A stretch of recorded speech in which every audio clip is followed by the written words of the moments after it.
कुछ स्पेसिफिक नहीं नहीं नहीं ब्रॉड टॉपिक है.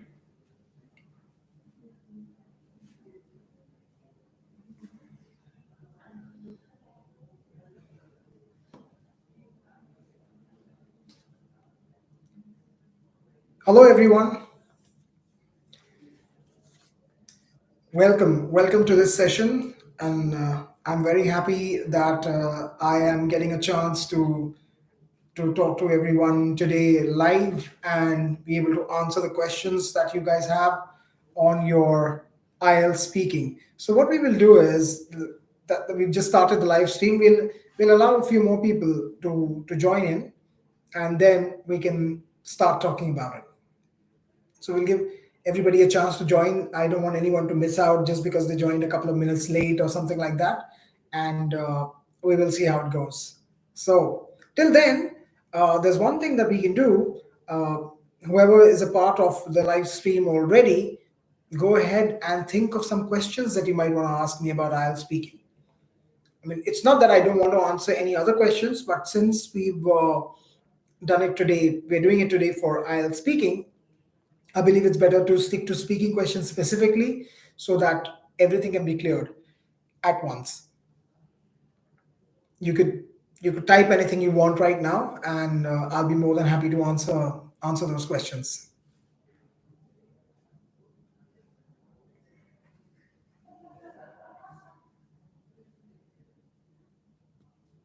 I'll wait for some time for people to come in and type questions, and that will also allow a little more time for people to join in.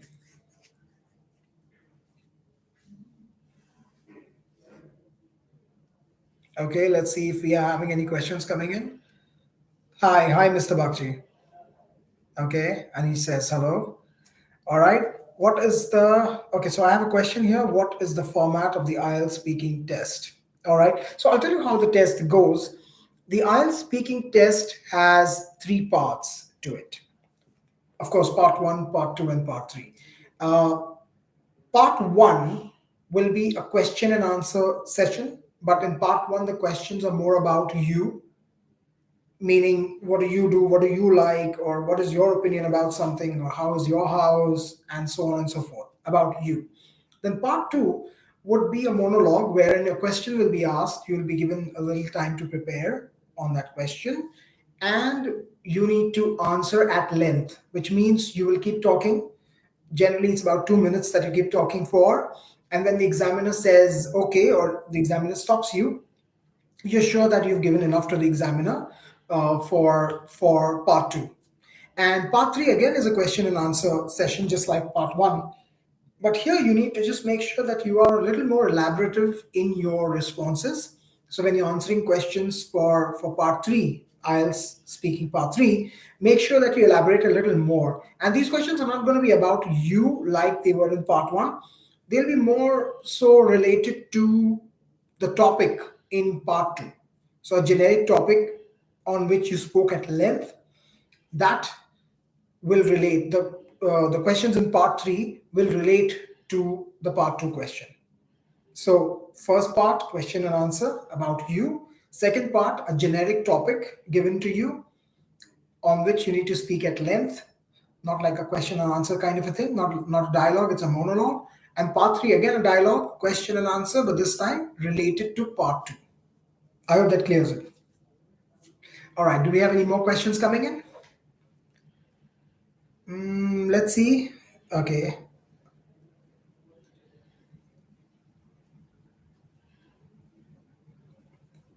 Oh, I have one more question here. What topics are covered in the IELTS speaking test? Okay, so when it comes to topic, that's very subjective and it totally depends. But I can talk about a few. So when I said a while ago that in part one you're asked questions about yourself, right? So there may be questions like when the test actually starts after you introduce yourselves and you've shown your passport as the document that is the accepted identification proof. After that, when the questioning starts, they ask you questions about things like your house, your family, or your hobby, or what do you like, or what you don't like. It could be anything around that. And it's very subjective. Why I'm saying subjective is their next question depends on your responses. For example, what do you like to do at weekends? This is a part one question example, all right? So it could be anything, right? So if you say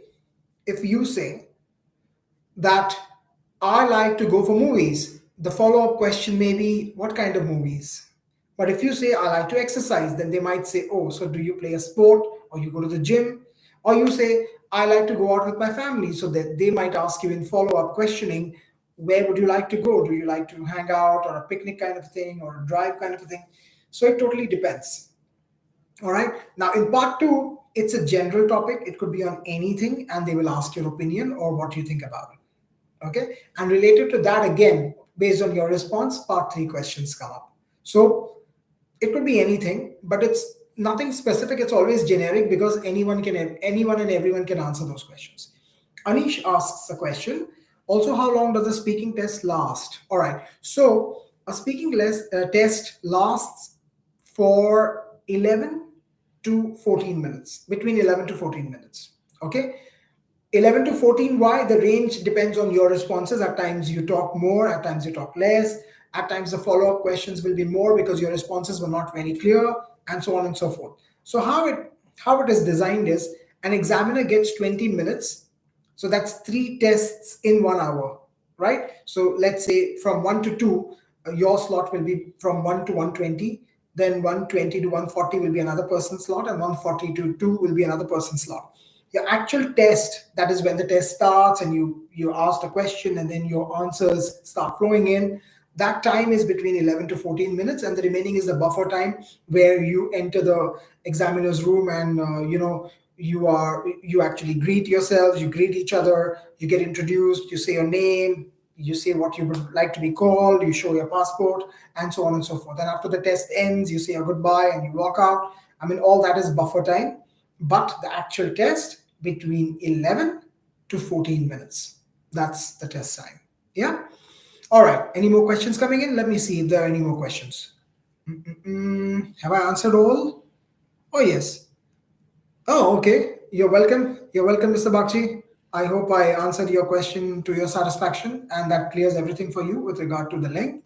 Oh, okay. Sneha says, can I use a dictionary or take notes during the speaking test? No, you cannot use a dictionary, but taking notes in part two, you will be given a piece of paper and a pencil or a pen, whatever is available. Mostly it's a pencil. And they will ask you a question and they give you 1 minute, 1 minute, mark my words, 1 minute to prepare for it. Okay. So you're given a pencil and a piece of paper, and they said, are you ready? Yes. A question is asked, and then 1 minute time to prepare. In that duration, you can actually write a few things. You can write pointers that you want to answer on, or points that you want to elaborate on, rather. And that's the only time you actually write something. In part one and part three, the question and answer rounds that I spoke about a while ago, there is no note taking or anything like that. Okay, but no dictionaries. Sneha, no dictionaries. All right, you have another question. How important is eye contact in the speaking test?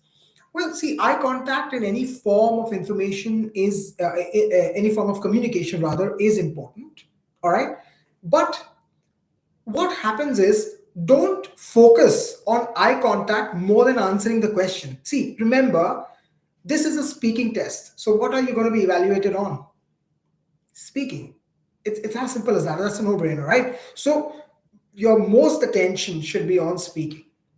You should not be worrying about, oh my God, shall I look into her eyes? And what if you are a person who gets intimidated easily? What if? Correct? So don't worry about eye contact. If you can make eye contact and feel confident, it's okay. But if you don't look into the examiner's eyes, but still you're able to answer the questions properly, you're not marked down for that. You're not. So don't worry. All right. Anish says, if I'm not able to comprehend the question, can I ask the examiner to repeat? Yes, you can. But make sure you don't do this after every single question, because that will only give them a feeling that you need to buy some time to think about the answer. And every time you want to buy time, you end up asking the examiner to repeat. So that is what they feel. All right. So we don't want them to feel like that. All right. Sonia, welcome. Sonia asks a question. What happens if you go over the allotted time for a speaking test? Well, first of all, there is no allotted time. Allotted time is for examiners. Now, good you ask this question, and that reminds me of something that I need to tell you. You're not allowed to wear a wristwatch inside for the speaking test. All right. There will be no clocks on the wall. You cannot keep a time check. All right. So when it comes to time management, on a speaking test, you don't need to worry about it. Now, I told you about an elaborate speaking session, which is part two, correct? A while ago. So you will be asked a question. They will ask you if you're ready in that 1 minute time that they give you to prepare, and they also allow you to write notes. And once you've done that, they said, "Are you ready?" If they said, "Are you ready?" and you say, "Yes, I am," that's when your time starts. Now, they are recording your conversation. All right. Your voice is recorded in order to evaluate you later. So what happens is all they want is 2 minutes of recording time. So let's say you get a topic which you don't know much about, and you ended up stopping. The examiner is not asked you to stop because they are looking at the clock. So you sit face to face, and when they have a time check, that time is facing them. That device that shows the time is facing them. It's not facing you. You're not allowed any devices or anything like that inside, which help you keep time, right? Now, yeah, you cannot. Yes, Anish, you cannot wear a watch. They'll ask you to remove it outside, and you will also be asked to keep your phone outside. Okay. So now the clock starts, or the watch starts, whatever they are keeping time on. All right, and you start talking.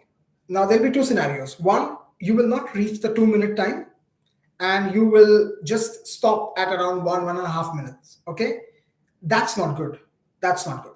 But let's say you're given a topic, the topic was your favorite topic, and you go crazy listening to the topic, and you say, "I have the world to talk about," and you start talking.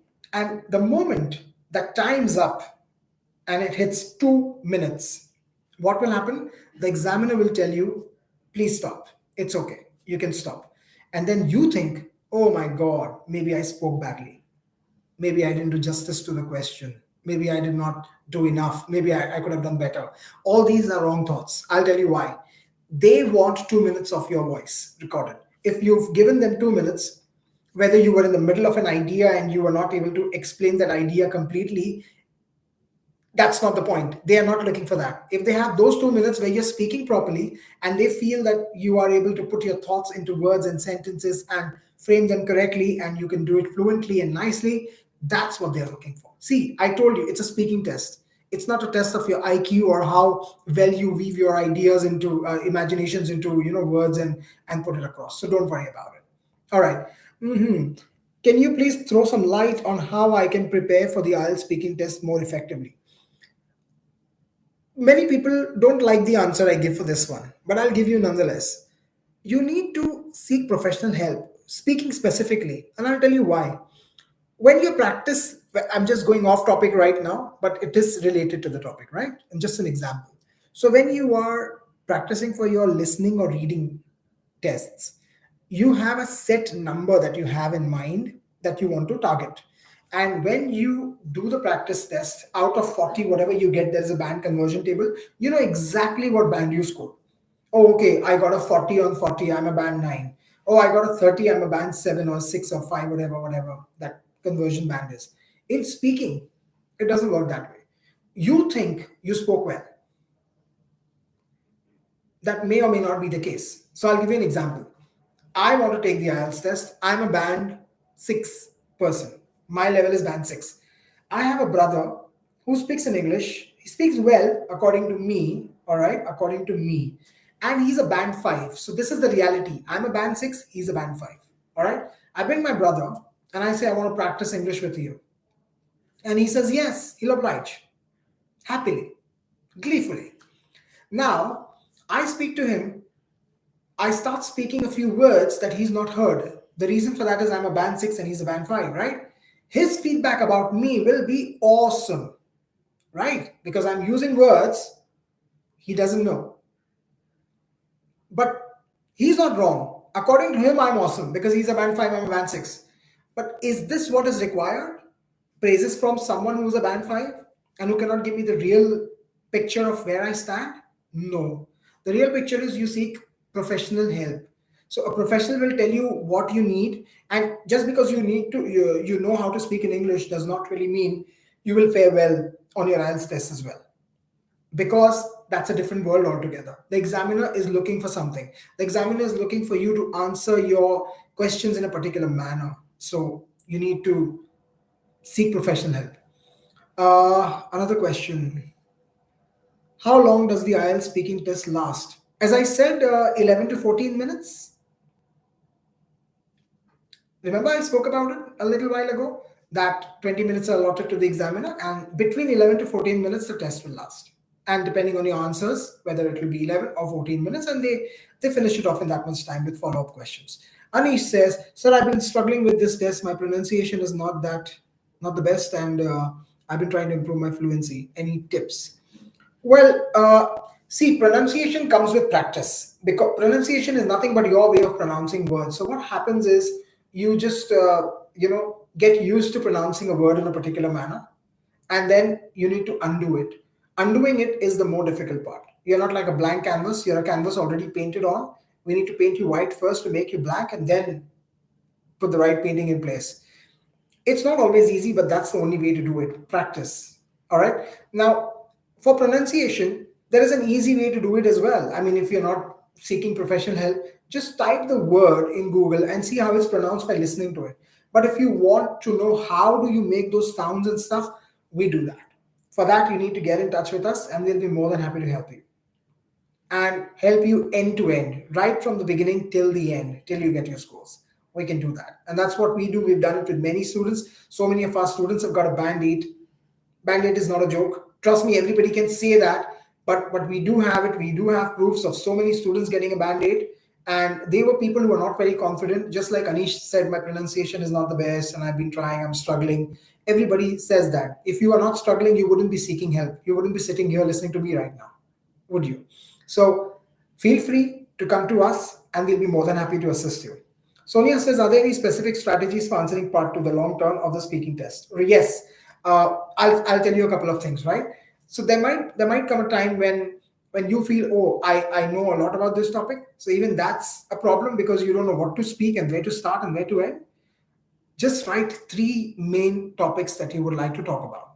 So for example, the world has changed during the pandemic. Do you agree with this, or what is your opinion of the post-pandemic world? Very general question, right? Extremely generic. Anybody can talk about it in their own way and all. So now you'll have a million things. You'll get confused what to talk about. How has it affected life? One thing that we are also doing right now. I'm sitting online. It changed many people's way of working, many companies' way of working, where some companies have offered working from home, some have offered hybrid, and so on and so forth, right? Whether that has an effect on things or not. Second, awareness or the way people think has changed. Third, something else. Fourth, something else. So what you need to do in when you want to answer that is you're given a pencil and piece of paper. As I said, you just write a couple of things, couple of pointers, maybe 3 pointers that you can talk about. If you just elaborate on those 3 pointers, if you have enough time, 1 minute is enough time actually. If you're just doing it this quickly and writing a couple of words down on a piece of paper, write 1 point, work from home, and write 1 or 2 sub points, just 1 word or 2 words, kind of. That is what you're going to talk about. Because when you're thinking, it is different. And then after the 1 minute is ended, when those 2 minutes of your speaking turn start, you just go blank at times because you can't remember what you thought of and you just freeze and you don't know what to do and what to say, right? So if you go in this manner, what you're going to do is the moment the idea strikes your mind, you write it down. The moment you look at that word, you will know what to talk about. That word coming to your mind is important, and that's why writing will help. So always make sure, make use of that piece of paper and pencil that's given to you in writing the pointers in answering part 2. Otherwise, it becomes difficult at times. See, it's the pressure of the test that might get on you and might make you go blank. It happens with the best of us. So don't worry about it. Just be calm, write it down. The moment you see the word written down on paper, you will know what to talk about. The memory is refreshed immediately. That word coming to your mind is the important thing. That is what will be helped by writing it down. All right. Do we have any more questions coming in? Let's give it a minute. Okay, Shubham. When I get my speaking test, I was. Oh, you've already taken it. All right. You're feeling very nervous. Yeah, it's very common to feel nervous. Why? You know you are sitting in a room. You know your dreams are actually dependent on this test. You know maybe you're not the best at this because you don't do this day in and day out, but now you have to do it and you're going to be evaluated on it, and there's a person sitting right across the tables, looking at your expressions, looking like that at you in your eyes and asking questions. It's extremely normal to feel nervous, but it's not the end of the world.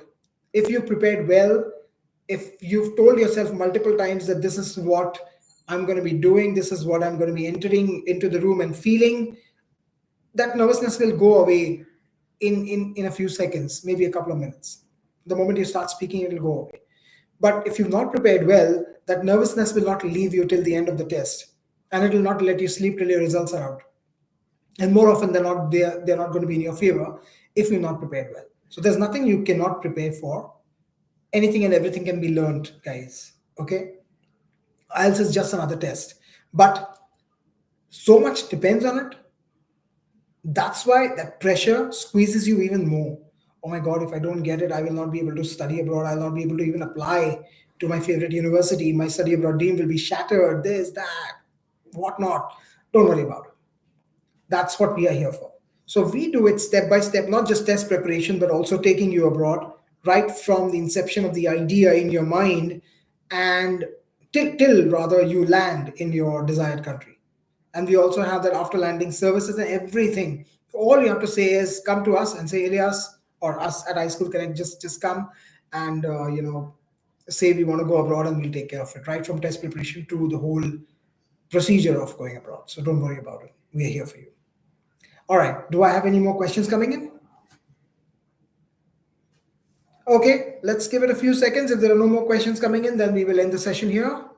It was wonderful connecting with you guys. I really hope that I can come more often and you also can come more often and ask more questions. And I'll be more than happy to assist you with that. Okay, I see no more questions. So I'll end the live stream here. Thank you very much. And if you have any questions, you can reach out to us, guys. If you don't have the questions in mind right now, we'll be more than happy to assist you. Have a good evening. Bye.